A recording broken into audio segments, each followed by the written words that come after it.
Hello students, आज हम करने जा रहे हैं एटॉमिक स्ट्रक्चर पार्ट 3 में electromagnetic radiations. Electromagnetic radiation was discovered by the scientist James clerk Maxwell.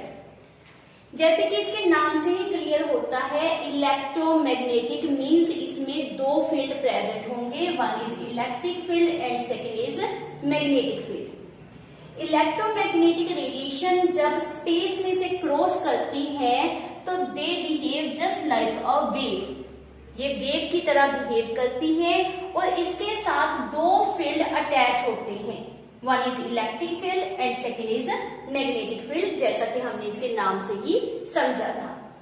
So what is electromagnetic radiations? These are the radiations to which electric and magnetic field attach होते हैं, associate होते हैं।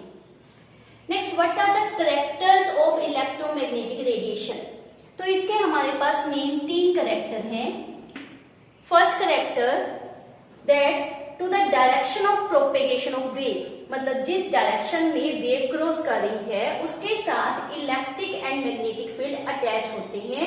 बिल्कुल वैसे ही जैसे हम 3 dimensional में रिप्रेजेंट करते होते हैं कि electric field and magnetic field are perpendicular to each other as well as they are perpendicular to the direction of propagation of a wave। तो यही हमारा फर्स्ट कैरेक्टर है कि electric and magnetic field are perpendicular to the direction of propagation of a wave. Second, velocity, जिसे हम c से represent करते हैं। वेलोसिटी ऑफ दीज रेडिएशन कितनी होती है? 3 × 10⁸ मीटर पर second. And last point, in radiation को मूव करने के लिए किसी मीडियम की जरूरत नहीं होती। They can move even from vacuum, ये वैक्यूम से भी क्रॉस कर सकती हैं। एयर, लिक्विड, सॉलिड, किसी भी मटेरियल की इन वेव को क्रॉस करने के लिए, प्रोपेगेट करने के लिए आवश्यकता नहीं होती। This is all about electromagnetic radiation. Next term we understand what is wave. तो वेव क्या होती है? वेव, लेट्स सपोज पानी स्टिल खड़ा है और हमने उसमें पत्थर फेंक दिया। क्या होता है जब हम उसमें पत्थर फेंकते हैं? आपको वहां पर सर्कल नजर आते हैं, है ना? इनफैक्ट ये सर्कल क्या होते हैं? Ups and downs. यहाँ पर पानी ऊपर है, यहाँ पर नीचे, ऊपर नीचे, लाइक दिस। तो दिस इज व्हाट वेव। तो ये वेव कैसे प्रोड्यूस हुई? जब हमने इस पानी में पत्थर फेंका। इट मीन्स अगर स्टिल बिहेवियर है, कहीं पर स्टिल है कोई चीज, तो वहां पर आपको वेव नहीं मिलेगी। So we can refer what is wave. It is sort of disturbance. जब कहीं पर कोई डिस्टर्बेंस होती है तब वेव प्रोड्यूस होती है। It is sort of disturbance produce by any vibrating source. जैसे इस केस में जो स्टोन इसमें फेंका गया, that is vibrating. As a result पानी में डिस्टर्बेंस प्रोड्यूस हुई और जिसके कारण हमारे पास वेव प्रोड्यूस होती है। अब आते हैं वेव के कैरेक्टर्स के ऊपर। तो वेव के हमारे पास कौन कौन से कैरेक्टर हैं? बहुत ही सिंपल है, आप पहले से ही जानते हो। This is wave, let. तो यहां पर फ्रॉम द बेस लेवल जितना अपवर्ड डिस्प्लेसमेंट है उसको हम क्या रेफर करते हैं? Crest. Upward displacement is known as crest और downward displacement of the wave is known what? Trough.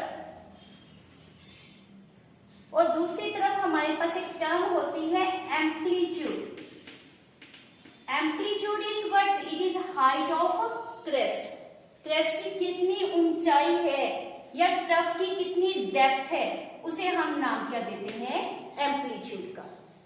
इसको जो मेजर करते हैं उसके लिए यूनिट क्या होते हैं? वेदर सेंटीमीटर, पिकोमीटर, माइक्रोमीटर, इस तरह के यूनिट यूज किए जाते हैं। बिकॉज जो इसमें अपवर्ड या डाउनवर्ड डिस्प्लेसमेंट हो रही है, that is very very very small. Next is important term, what is known as the wave length. तो ये हमने क्या लिया है? एडजेसेंट क्रेस्ट के बीच का डिस्टेंस। वेदर आप 2 एडजेसेंट क्रेस्ट के बीच का डिस्टेंस कह लें या 2 एडजेसेंट ट्रफ के बीच का जो डिस्टेंस है, उसको अगर मेजर किया जाता है तो वो हमारे पास क्या आ जाती है, wave length. That is called as wave length. Distance between the two adjacent crest or between the two adjacent trough is called as wavelength. In fact, wavelength, wave की length, एक wave is called as wavelength. चाहे हम कह दें दो crest का, अगर एक crest और एक trough आपकी complete हो रही है तो it means क्या हो गया कि एक wave बन गई। तो जब दो crest के बीच का distance हम लेते हैं तो वो क्या बन जाती है, wave length। इसके लिए अनदर सिंबल यूज किया जाता है which is known as lambda. उल्टा y हम रेफर करते हैं एज लैम्डा। इसके लिए भी जो यूनिट यूज किए जाते हैं वो क्या होते हैं, सेंटीमीटर, मिलीमीटर, माइक्रोमीटर, पिकोमीटर, उसी तरह के स्मॉल यूनिट हम यूज करते हैं। अगर कर इनवर्स ऑफ वेवलेंथ ले लेते हैं, that means 1/λ, inverse of wavelength, तो उसे नाम क्या देते हैं, वेव नंबर, जिसे हम वी बार के रूप में रिप्रेजेंट करते हैं। V bar is nothing but number of waves. Let's suppose हम रेफर करें कि this is a distance of 1 centimetre. 1 centimetre distance के इनसाइड कितनी वेव्स प्रेजेंट है, that's number is called as wave number. और रिलेशन विद द वेवलेंथ आपने याद रखना है, that is it is equal to 1/λ। तो इसका यूनिट क्या होगा, सेंटीमीटर इनवर्स, मिलीमीटर इनवर्स, है ना। तो इस तरह से इसके यूनिट होते हैं, ये इसके यूनिट होते हैं। कोई भी यूनिट हम स्मॉलर यूनिट यूज कर सकते हैं। Next character is frequency. बहुत कॉमनली यूज किया जाता है। Frequency is represented by term new. तो फ्रीक्वेंसी क्या होती है, नॉर्मली हम फ्रीक्वेंसी क्या रेफर करते हैं, नंबर ऑफ साइकिल्स पर सेकेंड। तो यहाँ पर साइकिल्स की जगह पर हम क्या रेफर करेंगे, number of waves. Let's suppose this is a point, इस पॉइंट में से कितनी wave with in 1 second cross कर ले, उसको काउंट किया जाएगा। How many waves cross this point within 1 second? उसे हम क्या नाम देते हैं, that is known as frequency. तो क्या हमने रेफर करना है, नंबर ऑफ वेव्स पर सेकेंड। इसके लिए यूनिट क्या होगा, that is 1/second, या you can say second inverse, और another unit is hertz. Last is velocity. Velocity जो आप पहले से जानते हो, c से इसको रिप्रेजेंट करते हैं। It is distance covered upon time taken. Wave ने कितना डिस्टेंस कवर किया upon time taken is called as velocity. Symbol में याद रखना कि वेलोसिटी के लिए हम सिंबल क्या यूज करेंगे, that is known as c। These are the character of a wave. Again I repeat, क्या क्या हमने किया, क्रेस्ट, ट्रफ, हाइट और ये डेप्थ। एम्पलीट्यूड क्या होता है, वेदर हाइट या फिर डेप्थ का मेजरमेंट। फिर हमने किया lambda, sorry that is lambda, that is wave length between two crest या बिटवीन टू ट्रफ, जो डिस्टेंस होगा उसे हम क्या कहेंगे, वेव लेंथ। वेव नंबर क्या है, it is just inverse of wave length. Next frequency. Frequency is number of waves per unit time, and velocity it is distance covered by the wave upon time taken. Last is very important, that is relation between velocity, wavelength and frequency. वो आपने अच्छी तरह से learn करना है, उसके ऊपर based हम न्यूमेरिकल भी इसी वीडियो में डिस्कस करेंगे। तो हमारे पास रिलेशन क्या है, c is equal to nu lambda. ये रिलेशन आपने याद रखना है। For a wave velocity is equal to frequency into wavelength. If wavelength को हम इस तरफ ले आते हैं तो c upon wavelength equal to frequency, and we well known कि 1/λ is what wave number।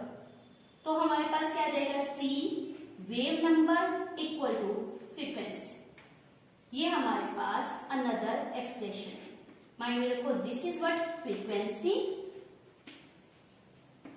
and this is what wave none. Now let's study what is numerical based upon it. So इसका सम जो है वो बहुत ही सिंपल है. हमारे पास क्या दिया गया है कि किसी रेडियो स्टेशन ब्रॉडकास्ट के समय फ्रीक्वेंसी जो है वो 980 किलो हर्ट्ज है और फाइंड आउट हमने क्या करनी है उस समय जो रेडियो वेव्स है उसकी वेवलेंथ. तो हमारे पास फार्मूला क्या था, C is equal to nu lambda.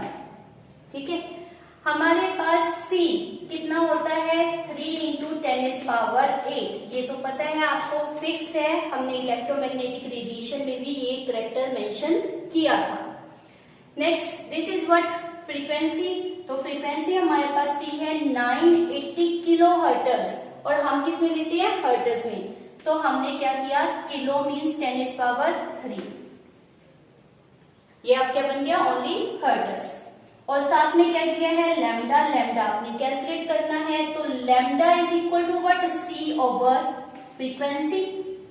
C is 3 into 10⁸ और ये हमारा 98 जो इसकी 10 है वो इसके साथ काउंट कर ले तो क्या बन जाएगा 10⁴. इसको ऊपर लेकर जब आप जाएंगे तो क्या बन जाएगा 3 इंटू 10⁴ ओवर 98. अब ये बिल्कुल सिंपल है, इसको आप इजीली सॉल्व कर सकते हो. तो हमारे पास क्या आ जाएगा जब इसको सॉल्व करोगे, 306 मीटर. वाई मीटर बिकॉज हम SI सिस्टम में जा रहे हैं. ये हमारे पास हर्ट्ज दिया है, यहाँ वेलोसिटी मीटर में थी, इसलिए इसका यूनिट अंडरस्टूड है कि वो क्या आएगा, मीटर. तो इस तरह से आप कोई भी न्यूमेरिकल इसका सॉल्व कर सकते हो. Next is electromagnetic spectrum. तो electromagnetic spectra is what, spectrum और स्पेक्ट्रा आपको पता है ये सिंगुलर एंड प्लूरल वर्ड है एक दूसरे के. तो इलेक्ट्रोमैग्नेटिक स्पेक्ट्रम क्या होता है, arrangement of different electromagnetic radiation in order of increasing wavelength. या तो आपने क्या करना है उसकी वेवलेंथ को इंक्रीज करते जाना है या फिर डिक्रीजिंग फ्रीक्वेंसी. जब आप इस तरह से अरेंज करते हो, why we are using this term की वेवलेंथ को इंक्रीज करना या फ्रीक्वेंसी डिक्रीज करना, बिकॉज हमने अभी रिलेशन किया C is equal to nu lambda, है ना. तो न्यू और लैम्डा, देखो C जो है वो कांस्टेंट है, तो न्यू और लैम्डा के बीच में रिलेशन क्या है, ये दोनों क्या है एक दूसरे के इनवर्सली. जहां पर भी वेवलेंथ इंक्रीज होगी वहां पर फ्रीक्वेंसी ऑब्वियसली डिक्रीज होगी. इसीलिए हम कह रहे हैं कि जब आप इलेक्ट्रोमैग्नेटिक रेडिएशन को in order of increasing wavelength या फिर डिक्रीजिंग फ्रीक्वेंसी में रखते हो तो हमारे पास जो स्पेक्ट्रम तैयार होता है उसे क्या कहते हैं, इलेक्ट्रोमैग्नेटिक स्पेक्ट्रम. और हमारे पास सबसे कम वेवलेंथ किसकी होती है, कॉस्मिक रेज की. उसके बाद इस सीक्वेंस में क्या आता है, that is alpha rays, next X rays, next is UV. UV means ultra violet rays, जो आप जानते हो ozone layer ultra violet rays को हमारे तक पहुंचने से रोकती हैं.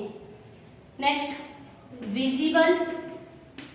ये विजिबल आपके मेन काम का है बिकॉज विजिबल जो रीजन है that is made up of 7 colour विबग्यो. इसको हम डिटेल में पढ़ेंगे. इसके बाद है इंफ्रारेड, रेड के बाद आने वाला हिस्सा इंफ्रारेड.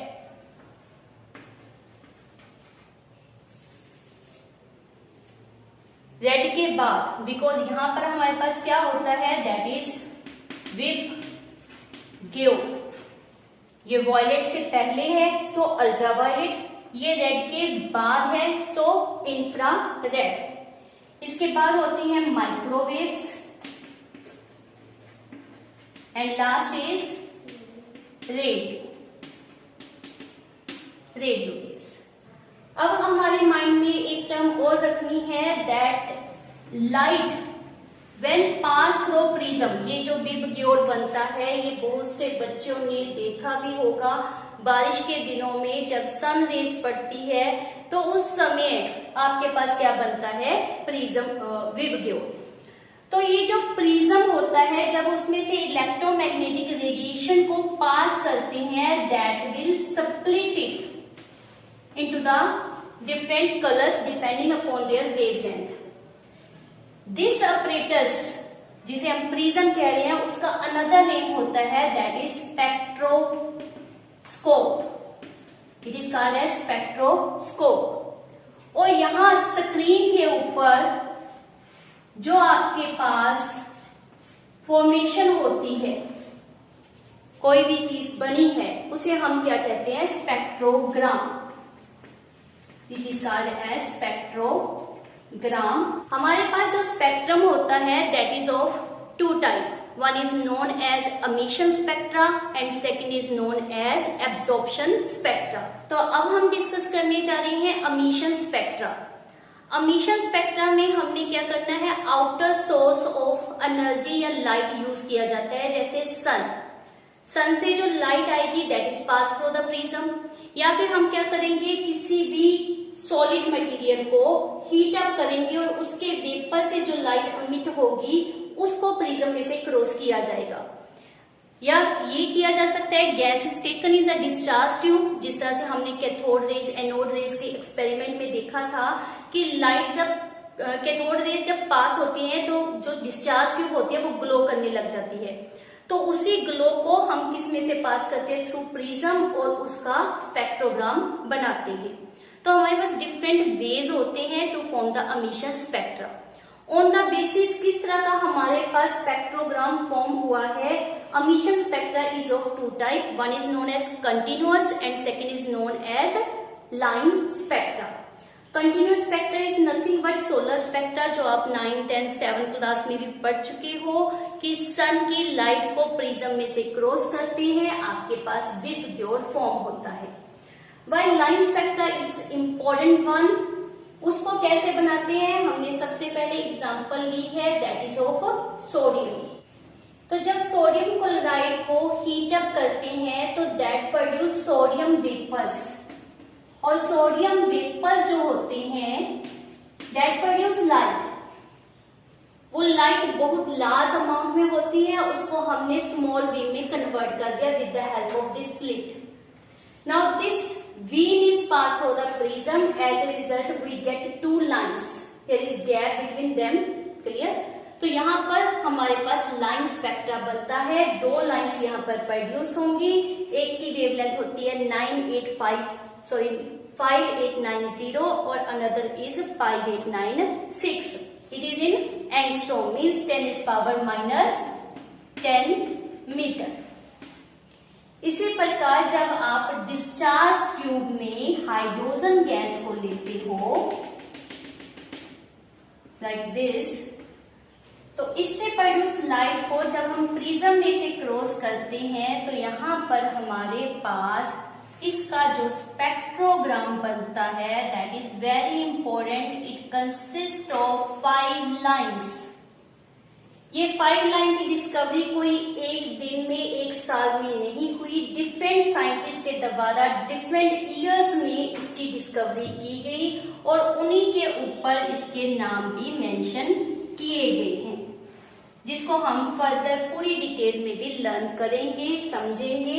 Hydrogen spectra. तो यहाँ पर जो लाइंस हमारे पास 5 बनती हैं उनके नाम क्या होते हैं, लाइमन, वाल्मर, पास्चन, ब्रैकेट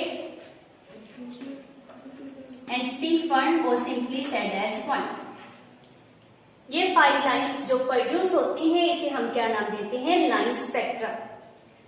अगर यहाँ पर NaCl की जगह KCl लिया जाए और K पोटाशियम वेपर से हम लाइन स्पेक्ट्रा ऑब्टेन करते हैं तो हमारे पास इसी तरह से 2 लाइंस प्रोड्यूस होंगी, लेकिन फर्क क्या होता है, that is sodium produce yellow line and potassium produce violet colours line. तो इट मीन्स हर एक एटम के लिए एक डिफरेंट टाइप ऑफ स्पेक्ट्रा बनेगा। इफ वी आर सेइंग कि हमारे पास 118 एलिमेंट है तो उनमें से किसी का भी स्पेक्ट्रा एक दूसरे के साथ मैच नहीं होगा, सबका एक दूसरे से डिफरेंट होगा। इसी कारण line spectra is also called as atomic spectra और better called as fingerprint spectrum. जिस तरह से कभी भी दो इंसानों के फिंगरप्रिंट आपस में नहीं मिल सकते, उसी तरह से किसी भी एटम का स्पेक्ट्रा दूसरे एटम के साथ मैच नहीं करेगा।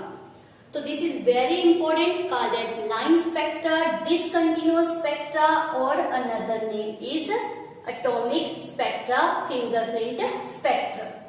दूसरा हमारा स्पेक्ट्रा कौन सा था? That is absorption spectra. Absorption spectra means something is absorb. तो इसमें क्या करना होगा? एनी सोर्स ऑफ लाइट, जैसे हमने पहले यूज किया था, वेदर हम सन यूज कर रहे हैं या फिर सोडियम वेपर्स यूज कर रहे हैं, तो उसको हमने क्या करना है? Pass through a solution of any chemical substance. यहाँ पर हम कोई सॉल्यूशन लेंगे जिसमें स्पेशलिटी है कि वो एब्सॉर्ब कर लेगा जहां से आने वाली लाइट को। क्लियर? आफ्टर दैट जो रिलीज होगा beam, that is pass through prism और उसका स्पेक्ट्रम चेक किया जाएगा। और यहाँ पर स्पेशल फीचर आपको क्या मिलेगा? उसी तरह से लाइंस बनेगी जैसे सोडियम के लिए पहले लाइंस बन रही थी। कौन से कलर की थी? येलो। लेकिन यहाँ पर बिकॉज वो कलर एब्जॉर्ब हो गया तो वही प्लेस पर वही वेवलेंथ की लाइंस बनेगी, लेकिन now they are dark, they are not of yellow color. Here is dark line is formed at the same place. Why? Clear है? इसी कारण इसका नाम आया है, that is absorption. तो ये हमारे पास एक तरह से दो तरह के स्पेक्ट्रम होते हैं, emission spectra and absorption spectra. emission spectra हमने कहा दो तरह का होता है, one is known as continuous and second discontinuous or the line spectra. This is all about my this video. मिलते हैं next video.